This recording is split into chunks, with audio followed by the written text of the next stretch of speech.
সুপ্রিয় বন্ধুরা, এই দেখতে পাচ্ছেন আমরা এমন একটা জায়গা এখানে এসে উপস্থিত হয়েছি যেখানে বাংলাদেশের এই শেষ। মনে করেন বাংলাদেশের এখানে সমতল জায়গা শেষ। এখান থেকে আমরা এখন শুরু করবো রাজকান্দি পাহাড়ের মধ্য দিয়ে। এই রাজকান্দি যে পাহাড়, আপনারা পাহাড়টা দেখতে পাচ্ছেন এখানে পাহাড়ে শুরু হয়েছে, অর্থাৎ রাজকান্দি পাহাড়ের কোনো একটা সীমানা দিয়ে এর ভেতর দিয়ে আমরা প্রবেশ করবো। এই রাজকান্দি পাহাড়ের মধ্য দিয়ে অনেক জায়গা গিয়ে পুরো পাহাড়ের ওই প্রান্তে গিয়ে আমরা একটা গ্রাম পাবো, এটাকেই বলে তৈলম্বরী, এবং এখানে ত্রিপুরা জনগোষ্ঠীর বসবাস। তো আপনারা দেখতে পাচ্ছেন এই পর্যন্ত কিন্তু চা বাগানের লাস্ট এবং সমতল এখানেই শেষ হয়েছে। এখন আমরা পাহাড়ের মধ্যে ঢুকবো। আর আমার সাথে আছেন আমাদের গ্রামের শ্রী চৈতন্য মহাপ্রভুপাদের ভক্ত অনুরাগী শ্রীরাম দেবনাথ এবং আছেন সুশেন্দ্র দেবনাথ। তো আমরা যাচ্ছি, আপনারা পাশেই থাকবেন। আমরা আবার যাত্রা শুরু করছি, আপনারা দেখতে থাকুন। এই রাস্তাটা আপনারা পুরো সম্পূর্ণ রাস্তাটা আপনাদেরকে দেখাবো কীভাবে এই রাস্তার পাহাড়ের মধ্যে দিয়ে তৈরি হয়েছে এবং আমরা কীভাবে যাচ্ছি এখান দিয়ে। ধন্যবাদ।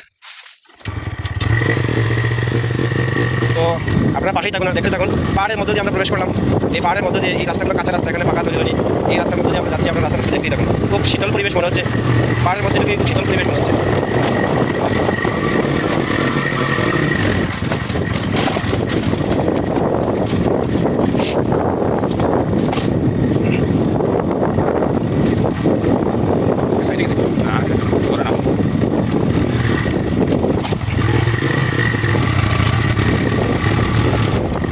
দূর তো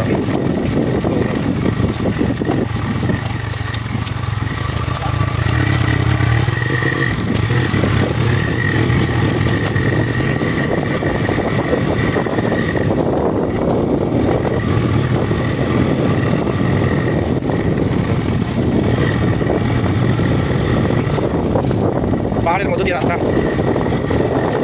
পুরো একটি রাজকান্দি পাহাড়কে চিত্র করা করে রাস্তা তৈরি করা হয়েছে।